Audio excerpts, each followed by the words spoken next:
record. Okay, well, hi everybody. So I have this new setup here where I'm deciding whether or not I like it, but I have you all on a bigger screen so I can see you, but you're farther away, which is weird. And so it doesn't, I don't know if I'm going to do it, but you know, it's something to try. We're into new things. So let me share my screen and we'll go through the format. If I can get this right.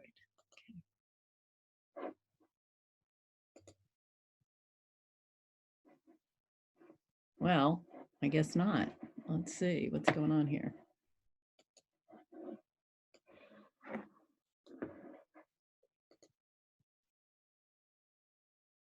Are you folks seeing a slide? Yes. All right, so we'll have current events, and then if you have any questions about today's materials, because there were a lot of questions about a lot of material, then you'll go into the breakout groups. And I have the questions. I emailed you all questions, so depending on what group you're in, that'll be your question. Then we'll get back in the room and go over so everybody has the same information. Then I have this activity that I'm hoping we can do in the groups again. If not, we'll just do it as a class. And then at the end, we'll talk about exam 2. Now, forgive me, I'm celebrating or not celebrating Passover. Sunday's Easter. I didn't think about it, and I was going to have a Q&A from 12 to 1:30 for the exam. For those that want to come, that's fine. I'll record it. Oh, wait, let's see. I have something here under Manage Participants. Do I have somebody who's out? Okay. Admit. Are you in, Kate? Okay, get in. Oh, well. So I'll record it for anybody that has questions. And then Monday, I think I will have the time. I will send out the questions. I'll go over the format with you today. And like from noon, my time on Monday till 6 p.m., I don't know, on Tuesday, you would email me back the questions that you're answering. So that's kind of what I have. Shoot, I'm trying to, wait, I have to. Are you in, Kate? Are you here? I think so. I just can't hear her. All right. And then when we get together next week, we'll be talking, you'll watch the videos for vitamins, minerals, bones, water, all of that. And we'll have questions about that. So let's see, what do I have? All right, so current events. Katie, are you in? I'm good. All right. Even though I have the last, well, do I have another Katie or did I just put the wrong letter down for your last name? You put the wrong letter. It's okay. Why not?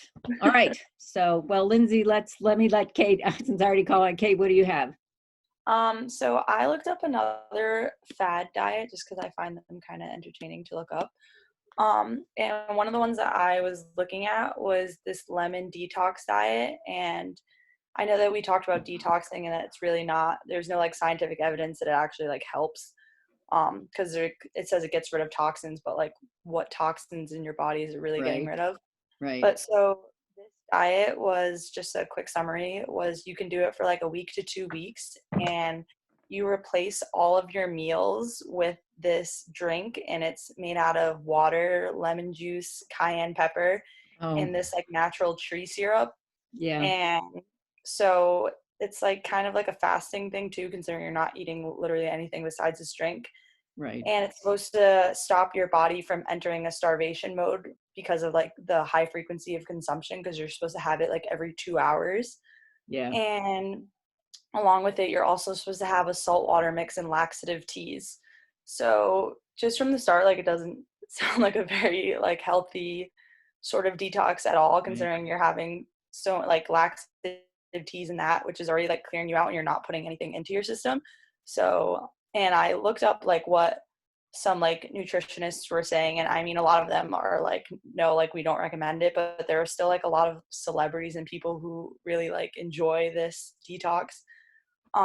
They say that it like cleanses your body of toxins and stops you from craving sugar, when all like the critics and nutritionists say that after like you have this, it slows down your metabolism. So as soon as you stop, you end up piling on like a bunch of weight. Yeah. So obviously it's not a very good trend because detoxes don't really help. And then also like you're putting on weight after the 1 or 2 weeks that you're doing it. So I just thought it was interesting that some people say that they really like it. But Yeah. Well, this is another example. You have this appeal to celebrity, and then you have the experts. That, you know, you have, my current event is going to be somewhat similar, although the celebrity is anyway. Right. And just because, well, they're still not talking about what the toxin is. They're talking about weight, no. and Yeah. what they're losing is weight. They're not losing body fat. Mm-hmm. And a lot of times for people, when they go on these types of fad diets and they lose all that weight quickly, when they gain it back, they may gain back body fat. So that changes their body composition. Yeah, because it also said that it, like, some people thought that it would like help out like just the natural processes of their body, and it was like if anything it will probably hinder them. So even Did they like say what those natural processes in their body were? There's that no. natural word. Yeah, I know. No, and it was just a lot of like I just look up fad diets and see like what I come across and look up like places, and the places that end up writing about them are just like some of them are blogs or some of them are like magazines and stuff, so they're not really like scientific sources. And then when I Right. actually look for those sources, it's like nutritionists being like, I don't support this. Right. So Well, and again, when you lose weight quickly, you're breaking down glycogen stores. And so when we store glycogen with water. So when you break down the glycogen stores, you also lose water. And so that's some of the water weight that you're losing. And you're also losing some muscle mass because that's your body still wants that glucose. And you may be losing some fat. But then when you put the weight back on, once you replenish the glycogen stores, you may be changing your body composition because some of that weight may come back as fat. Plus, you're mhm, not changing the behaviors that caused you to overeat to begin with. And to me, that's the most important part. Yeah. mhm. So don't do it. It's not a new diet. The, what is it? Maple syrup, cayenne pepper, lemon juice. Yeah. The first time I taught this class, and one of the first, I guess, I forget how many years ago it was, but on the last day of class, even after having gone through all this information on fad diets, and somebody comes to class with their container with their maple sugar, maple syrup, cayenne pepper, lemon. So I was like, have you learned nothing? Yeah. All right. Well, don't do it. Don't do it. Okay. Thank you. Lindsay, what do you have?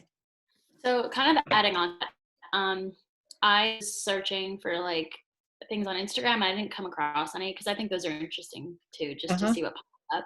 So I just started Googling like Instagram diets, stuff like that. And I didn't know this actually, but in September 2019, Instagram actually tightened the rules Oh. in cosmetic surgery posts. So they were kind of like restraining celebrities from posting certain content. So under the new rules, posts that promote the use of certain weight loss products or cosmetic procedures incentive or include a price will be hidden for those known to be under 18. And additionally, any content that made a miraculous claim about a diet or weight loss product and was linked to and linked to a commercial offer, such as a discount code, would now be removed from Instagram entirely. Wow. Yeah, so I didn't know that, but I mean, that's like a step in the right direction because it was making me think of like Kim Kardashian posting her like fit tea crap. So I think stuff like that now, I guess, won't really make the cut.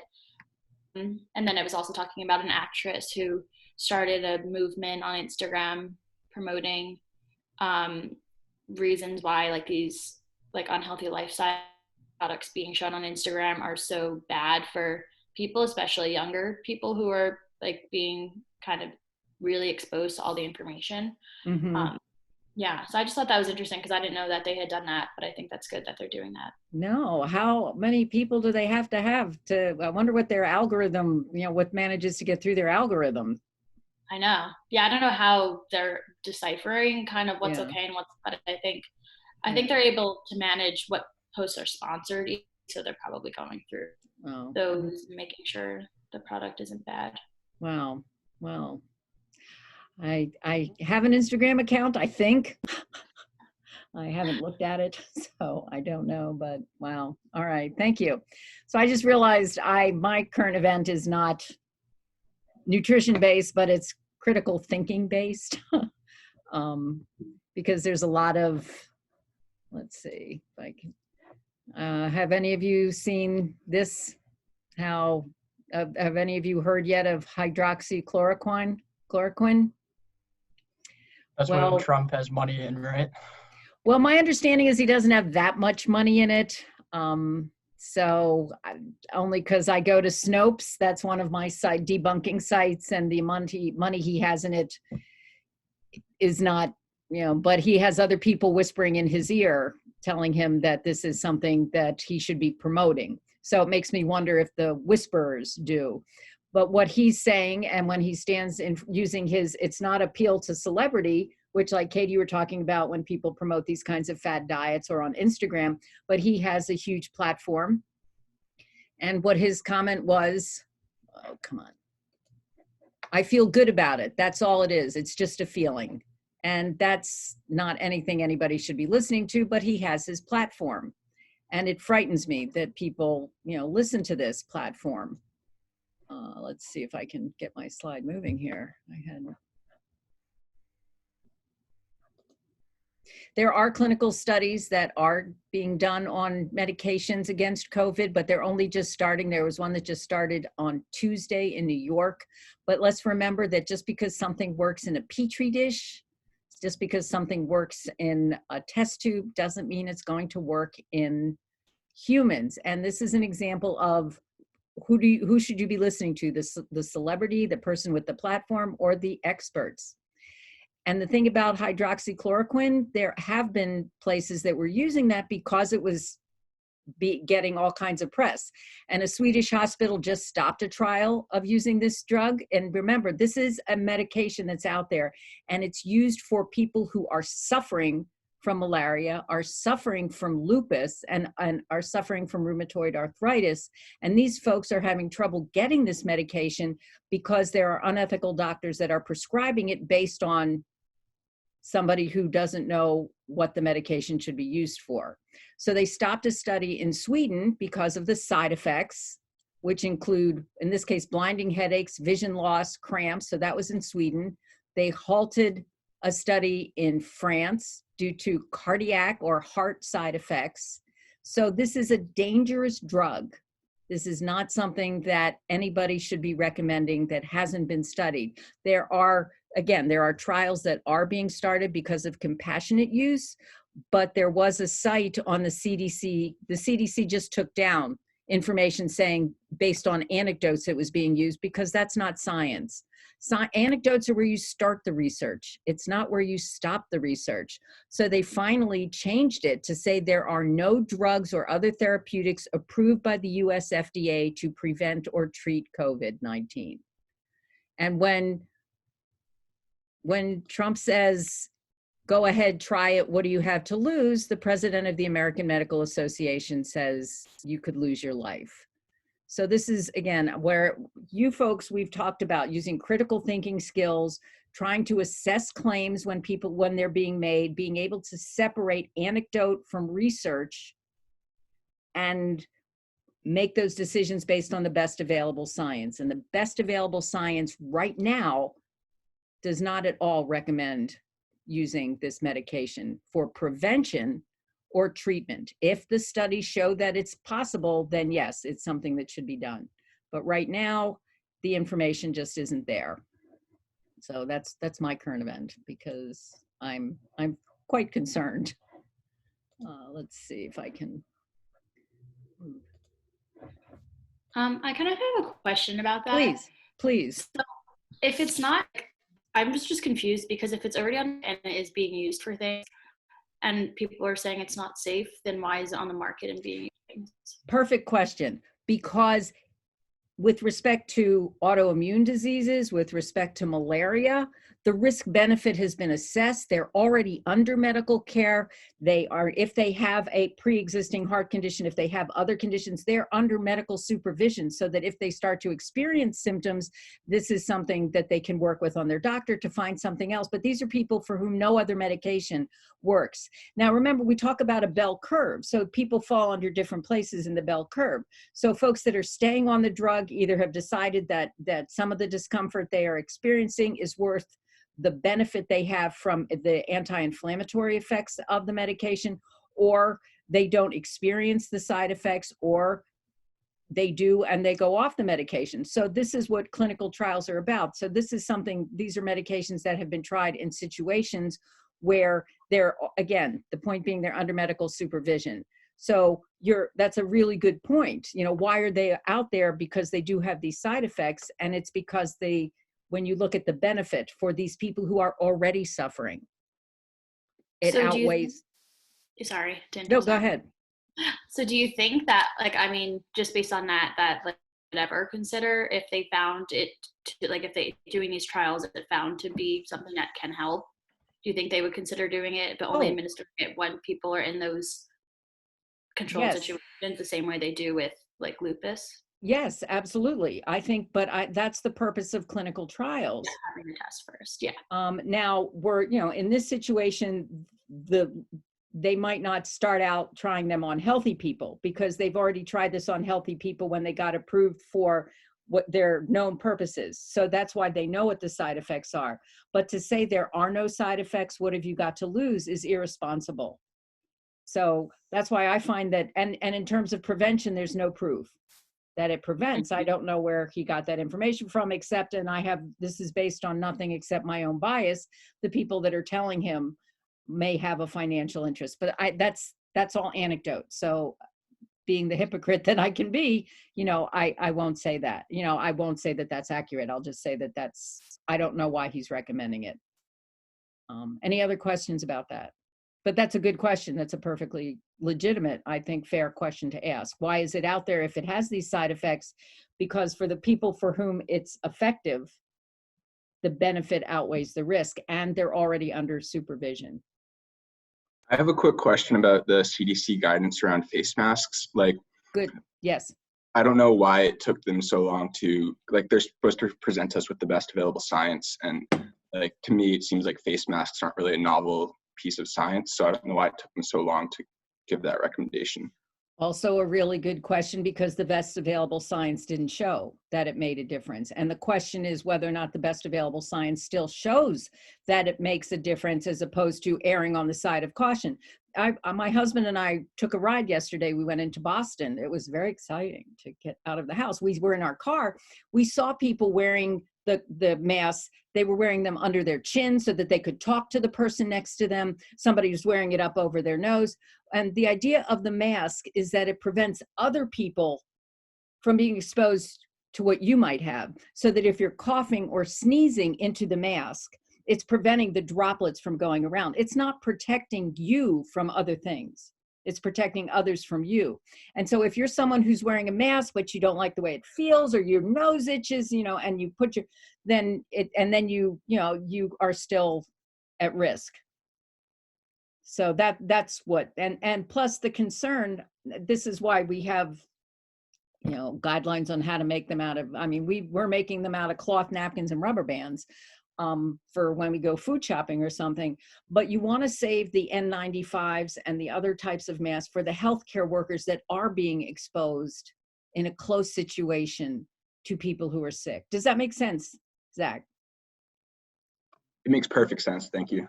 So again, you're right about the best available science. And up to this point, it wasn't suggested. And the idea is that you're using it correctly. Like if you wear gloves, right? People are saying, oh, if I go into the food store and I'm touching other things, I may be getting, if somebody sneezed on this. The problem is, do those gloves give you a false sense of safety? Because if you are wearing gloves and you're touching something, and then you're touching your face and you're touching somebody else, Whereas, and I'm guilty of that because I was wearing gloves to go food shopping because I thought, well, what have I got to lose? But unless I'm paying as much attention to when I'm wearing gloves as to when I'm not wearing gloves, for some reason, not wearing gloves, I seem to pay more attention to whether or not I'm touching my face. Yeah, When that I makes go perfect home to make sure that I wash my hands. So Thank you. it's the concern is that it gives you a false sense of security. And again, yesterday, after seeing all these people, first of all, not being far apart from each other, and also wearing them incorrectly was disconcerting. Right. Any other questions about that?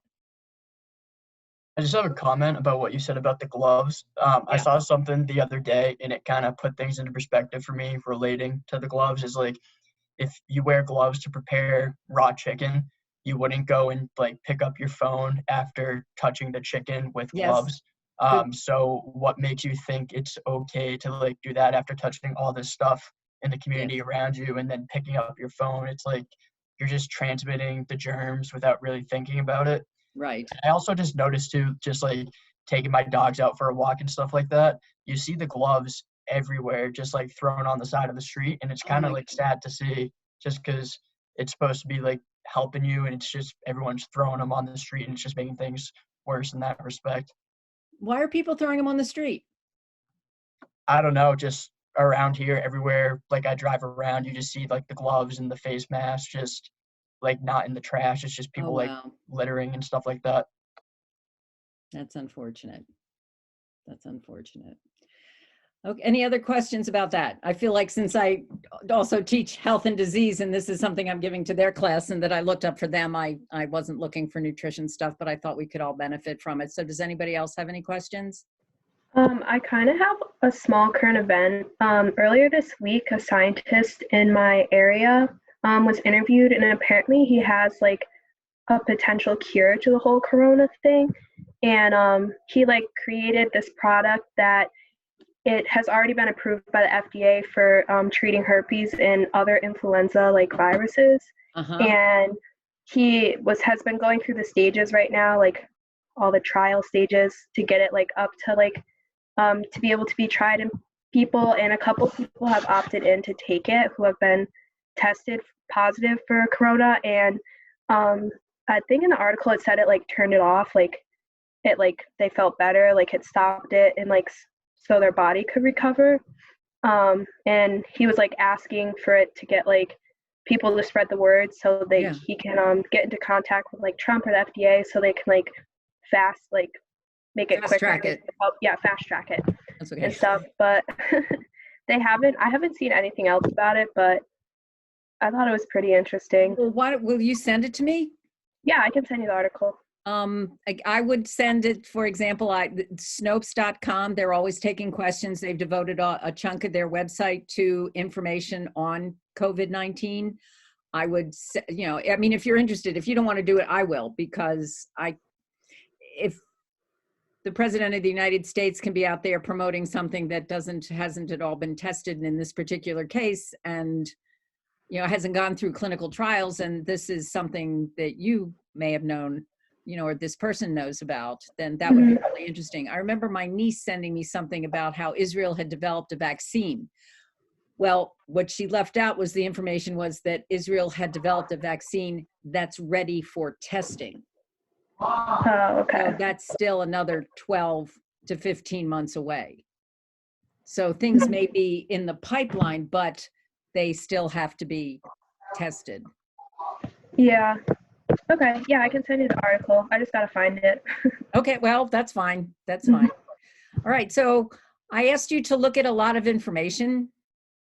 There were a lot of videos that I had you watch this week. So what I'm going to do is, who does not have copies of the questions? I just sent them to you. I think I sent them to you twice because I don't know who I'm sending what to, but it should be in your email from me. And what I'm going to do is put you into the breakout groups, and I want you to start discussing them because it's a lot of information and I want to make sure you get it. All right. Does anybody have any questions before you go into these groups? All right, then I'm going to play with the get into breakout group button. 5 groups. All right, on your mark, get set. go.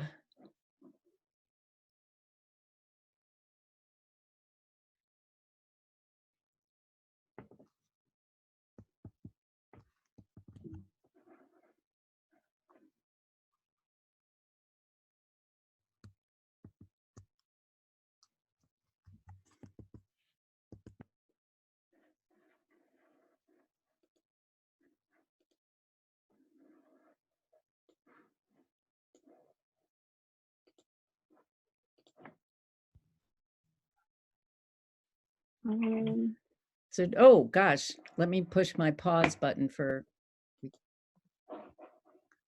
Okay, what I'd like to do is go through the questions, and if somebody from each group can give an answer or give the answer, and then we'll try to do something else that might be a little more practical for you that will, anyway. All right, so group one, what's hitting the wall? What causes it? And what can a person do who experiences it? Somebody from group one. I'll go. Okay. Basically, when your glycogen storage is depleted, it happens a lot to marathon runners when they run a lot. So you just basically lose a ton of energy and feel really tired.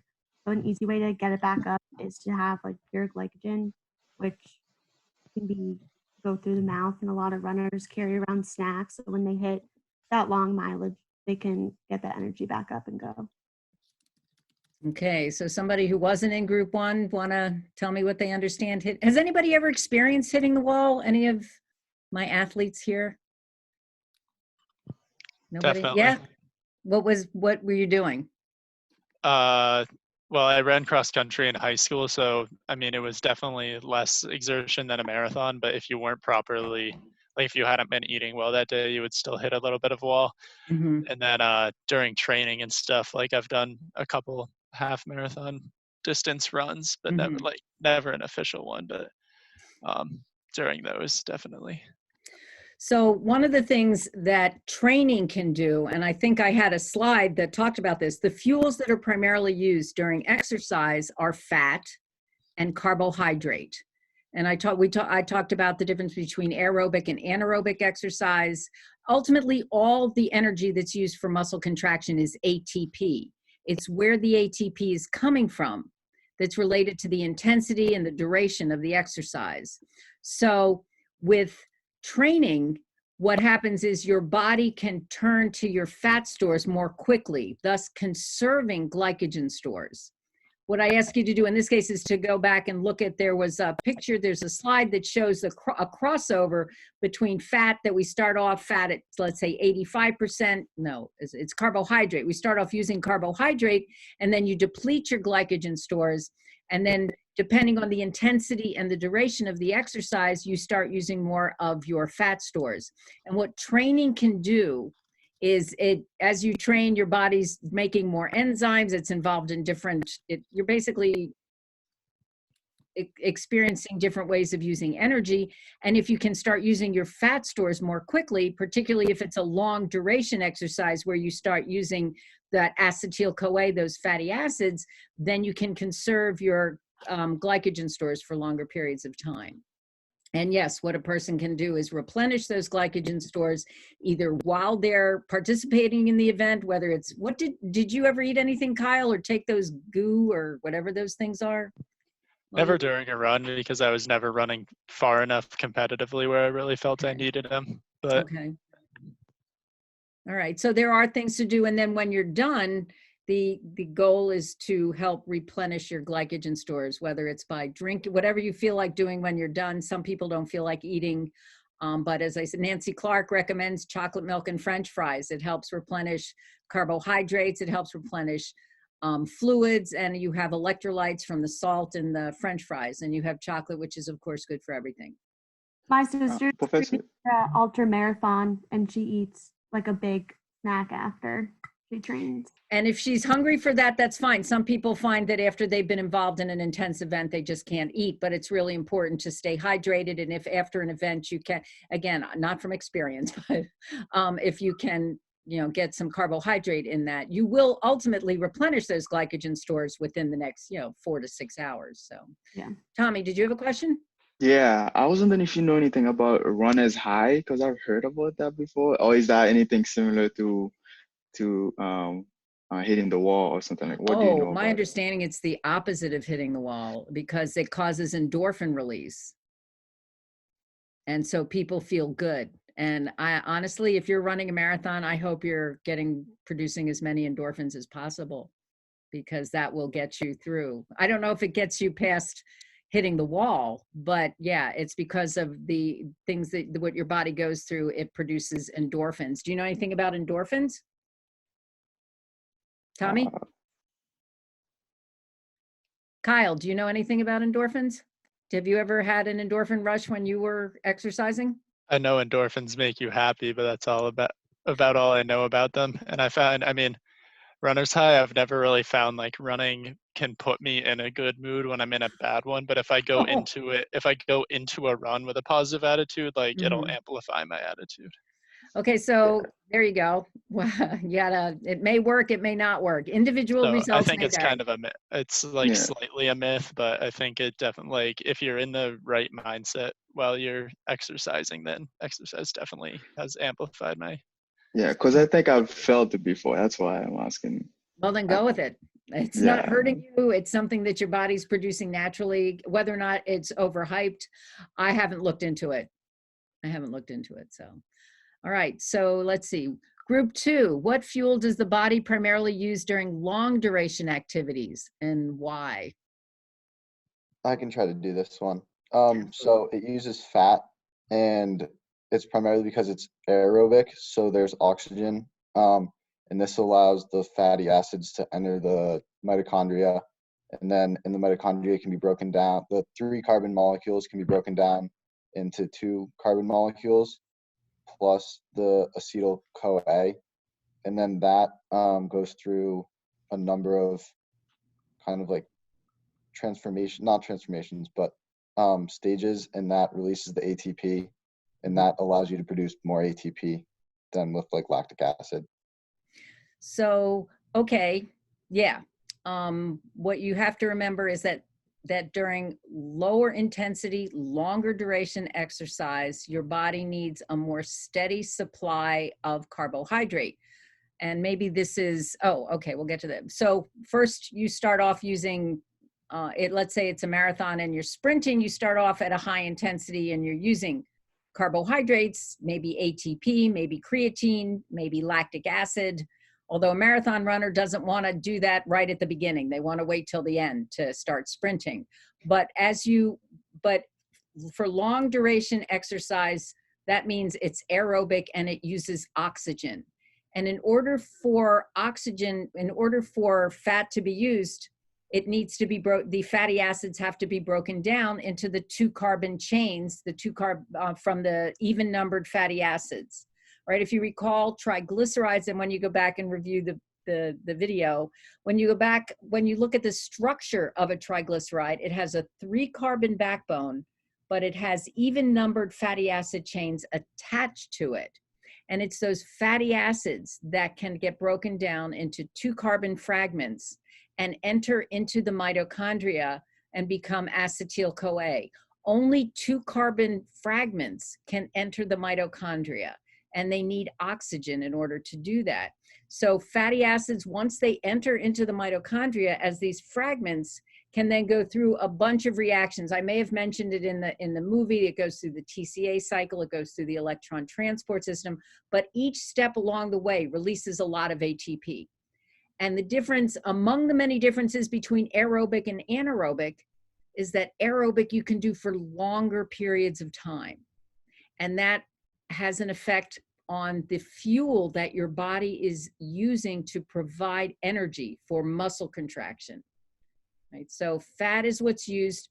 Fatty acids are primarily used during longer intensity, lower duration exercise. Mind you, the definition of intensity depends on the person. I remember going to an aerobics class with my sister once and saying, please tell me this is high intensity class, because for me, it was high intensity. For her, it might have been low intensity. So that also depends on how fit you are, right? So individual results.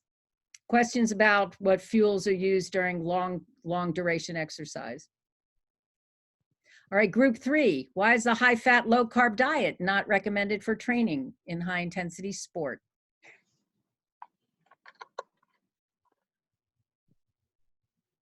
Who was in my group 3? So for high intensity training, the preferred source is carbs for energy first because it produces ATP the fastest.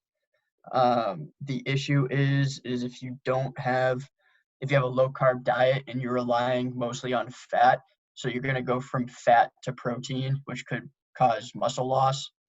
So you're kind of just like skipping over your carbs before hitting the fat, which is an issue if you're trying to gain muscle. Right. But yeah.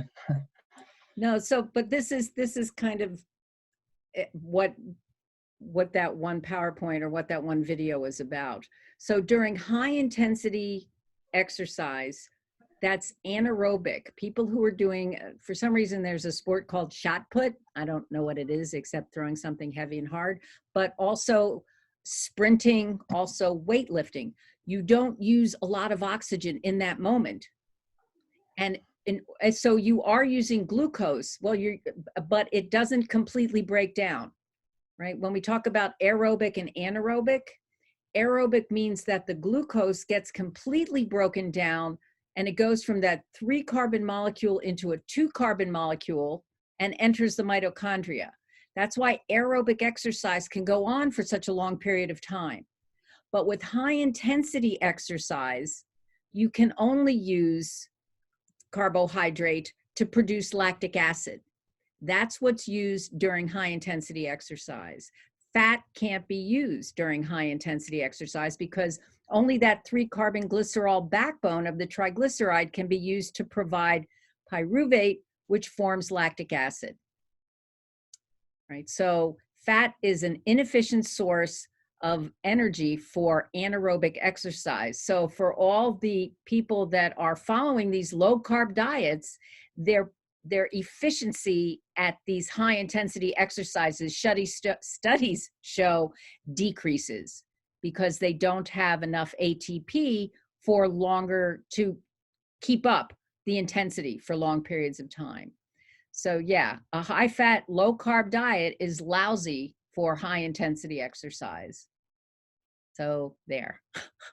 I had a student one semester say, oh my God, my whole high school is a joke because we all talked about how great we felt when we were on low carb diets and we did this weight training and we lied. Well, biochemically you lied. I can't tell you what your brain put you through, but according to the biochemistry, which is kind of what I was showing you, your body can't use fat for high intensity exercise. So there you have it. Group 4, in what part of the cell is the energy for high intensity activities made? What specifically? I might have blown that for you, but please do it again. I actually have a quick question about Sure, what please. you were talking about for 3. So with like, whenever I hear people talk about like high intensity interval training and stuff, they always say that there's like the added benefit, your metabolism is like boosted for hours after exercising, where that's not. Is that something that's true? And if it is, do you know why? No, I don't know why. I don't know how long. I do know one of the things that we might have talked about is that muscle is a more metabolically active tissue than fat, but it doesn't exactly burn that a whole lot more calories. The reason why we want people to exercise and change their body composition, especially if they're trying to lose fat, is because it takes up less space. Muscle takes up less space than fat, so you're not just changing your body composition, but clothes may fit better. So that's one thing. But muscle, I don't know how it keeps your metabolism up for a long period of time. I think that's kind of a myth. My understanding of the short-term metabolism effect is it's like your body's heart rate. And like when you do high intensity training, it elevates your heart rate for a period of time afterwards. And understanding of it. So there's a difference between elevated heart rate though and elevated metabolism. Right. Those are two different. Right, but with a higher heart rate, your body is working a little harder because you're pumping more blood through. Or would you There disagree? might not be an association between, I mean, Really? I don't know what the relationship is between your heart beating fast and your metabolism increasing, because people can be anxious and their heart could be beating fast True. and it's not doing anything to increase burning metabolism. So I think that that's not a direct relationship. Thanks. Okay, yeah, So, thanks. That makes sense. so group 4, who was there? Who was in that group? Anyone? Anyone? I Bueller? was in that group. You were, what do you have for us? Okay, for the part of the cell, so high intensity, short duration is anaerobic activity, and that occurs in the cytoplasm, and that is pyruvate turning into lactic acid. And because there is no oxygen, it can't enter the mitochondria, so that's why it happens in the cytoplasm. But for aerobic activity, which is decreased intensity and longer duration, that does occur in a mitochondria broken down. Okay, that's true. Yeah, that wasn't as long as I thought it was. Okay, and last, what happens to a marathon runner who stops sweating but keeps on running? And I don't know why I have Yeah, why. I can take this one. Okay, So do it. let me think where to start. So sweating is cooling our body's internal temperature. And when you're running, you're exerting a lot of energy and your body's creating a lot of energy, which is inefficient, and thus it produces heat. And if you're not getting rid of that heat, or if you're not cooling down from your sweat while you're producing all that heat inside your body, then you can overheat and have heat stroke or hyperthermia. Right. So the person who stops sweating has basically depleted their what's called plasma, the plasma volume, which is used to help maintain body temperature. And you keep running. I remember seeing a picture or a video of somebody flailing across the finish line in a New York marathon. She basically was experiencing hyperthermia. She had stopped sweating. She wasn't replacing the fluids that she lost, and she kept running. And her internal body temperature was just going up higher and higher. And that can be fatal. Hyperthermia can be fatal. Any questions about any of these questions? All right. So how do you replenish your plasma? Is it just drinking water? Yeah. I mean, it's a combination of things, but yeah, over time, what happens is, yeah, your plasma volume will get replenished. That's an intravenous is to help replace fluids that are lost, but it also increases your plasma volume. All right. So what I'm going to do now, I hadn't thought about how to do this because I just didn't think about it. I'm going to flip screen and I'm going to do something. So be gentle. Let's see. I know what I'm doing. Well, let's see. Oops. No, that's not what I want.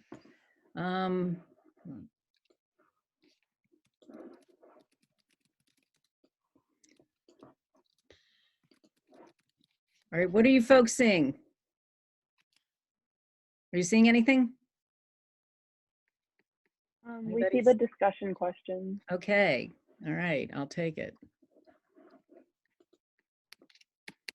So first I want to just kind of review what the exam's going to cover, and then I'm going to try to make this information a little more practical. So on Sunday from 12 to 1:30, I'm going to have a Q&A. I'll be online. If you have any questions, come on in. On Monday, I think I'll send out the questions by noon.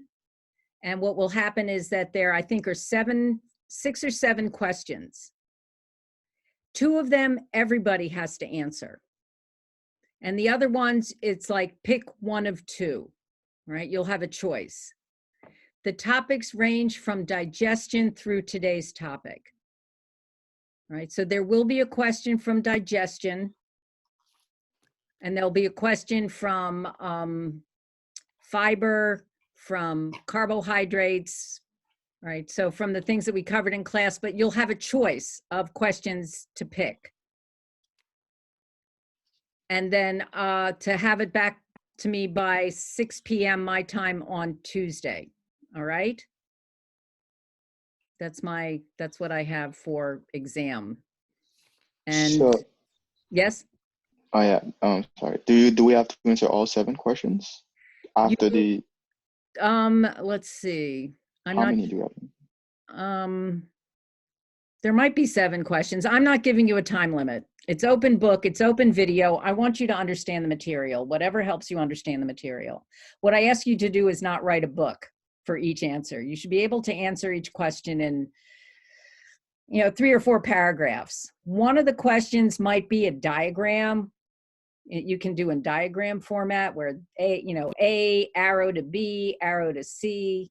You may be able to figure out which one that might be. But otherwise, a couple of paragraphs. So I think, I think it might be a total of 6 questions that you have to answer, 6 or 7 questions out of a total of maybe, I don't know, I'd have to look.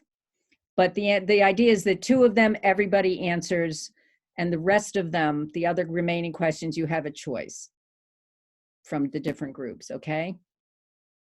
And I can be available during office hours on Tuesday if you have questions about questions, but I think if you have your book and your notes and your videos, then that should be enough. But I can be online during when I would have office hours on Tuesday, and then it'll be due at 6 o'clock by 6 p.m. Professor, do we email it back to you? Yeah. Okay. That would be right. Thank you. Small but important.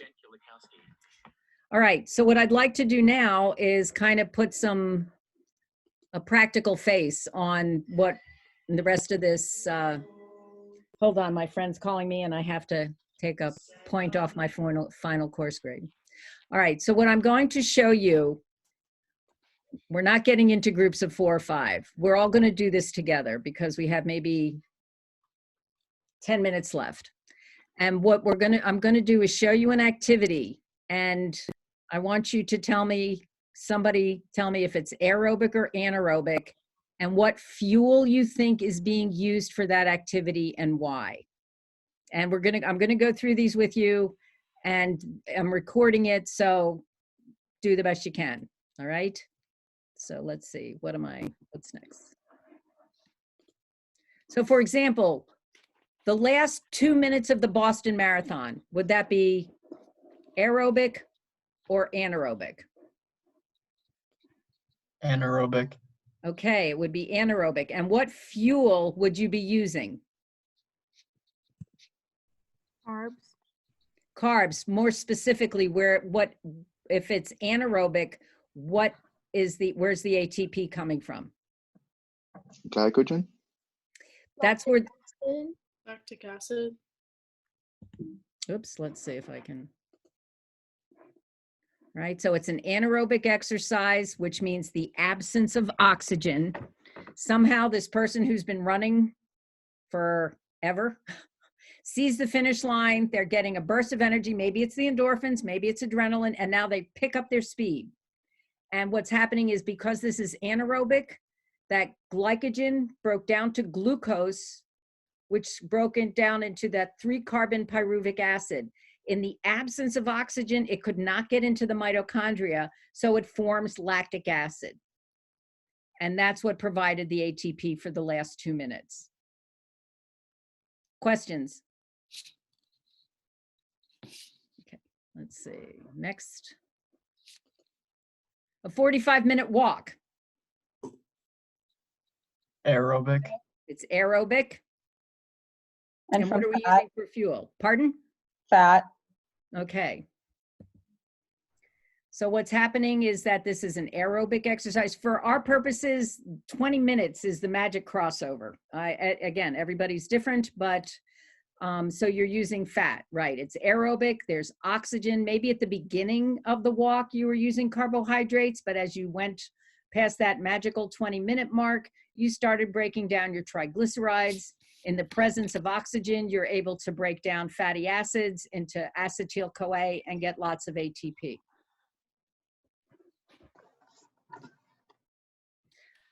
A 15-minute competitive bicycle ride. This one Anaerobic. It's aerobic. And what are you using for energy? Carbs. Pardon? Carbs. Okay. Carbohydrates. Right. So this is aerobic, and this is where, for our purposes, the time cutoff. Okay, this is where the time is, because it's not, it's higher intensity, but it's 15 minutes. An anaerobic activity for our purposes can't go on more than 2 to 3 minutes because lactic acid builds up and causes cramping. So we're talking about complete breakdown of glucose in the presence of oxygen. Glycogen broke down to glucose. Glucose split into the 3-carbon molecule pyruvic acid. In the presence of oxygen, it entered into the mitochondria and went through all those reactions and gave you a lot of ATP for this activity. Okay. So this is complete breakdown or aerobic breakdown of glucose. 100-yard dash. Sorry, Professor. Yes. On the last one for the cycling, can you explain why it comes from carbohydrates? Because for our purposes, the cutoff for when we switch from carbohydrate to fat, and I'll give you the cheat sheet when we're done with this, is 20 minutes. For our purposes, the crossover from using majority carbohydrate to drawing on fat stores is at 20 minutes. Okay, thank you. The person who trains might be able to start using fat more quickly, thus conserving their glycogen stores, but that's, for our purposes, we're using that as a cutoff. Okay? Okay, thank you. Sure. All right, so how about, whoops, 100-yard dash. Anaerobic. Anaerobic. This one wasn't in any of your questions, but this is where you have that ATP creatine phosphate that's immediately available for some high intensity, extremely high intensity, short duration anaerobic exercise. Like, so let's say we were in the classroom and all of a sudden an alarm went off and we had to bolt out of the classroom. Well, we haven't had time for glucose to start to break down, but we have a certain amount of ATP in our blood at all times. So we start off using that ATP, and then we start breaking down creatine phosphate. All right, so for this extremely high intense, short duration exercise, we're using ATP creatine phosphate.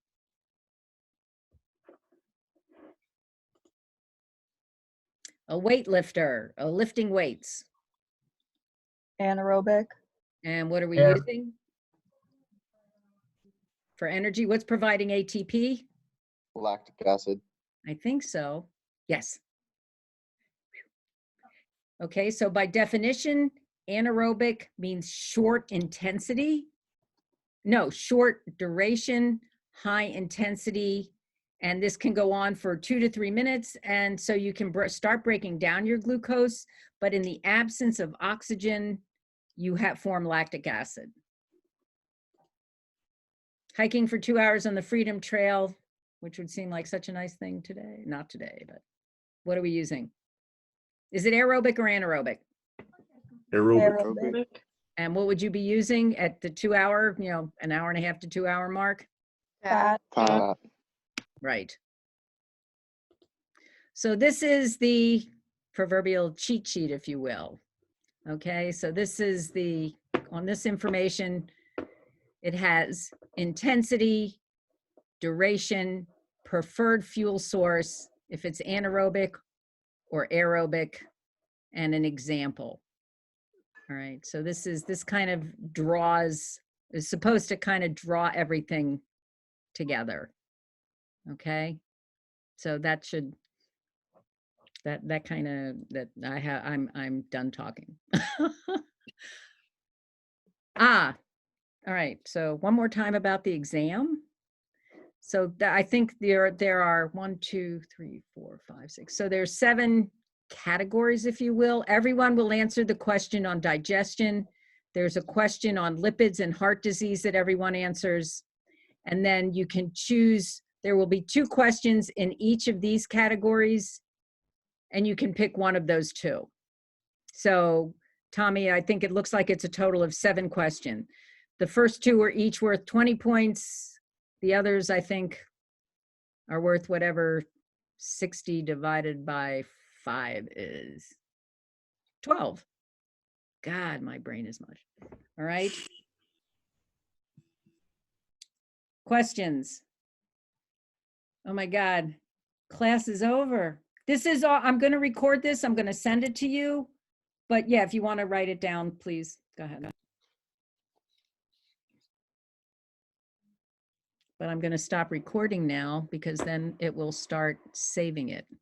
Well, no, I won't because I need to get rid of you guys before I stop recording. And class dismissed. Thank you. Thank you, Professor. Thank you. Thank you, Professor. Thank you. Thank you. Thank you. Be safe. you. Professor, I actually have a quick question. Sure. I just thought, were we meant to hand diet and activity collection forms with the diet project? Like these? Were you supposed to enter? If you want to take a snapshot of them and email them to me, that's fine. Thank you. I forgot about that. That's fine. Thanks. All right. See ya. Okay. Bye-bye.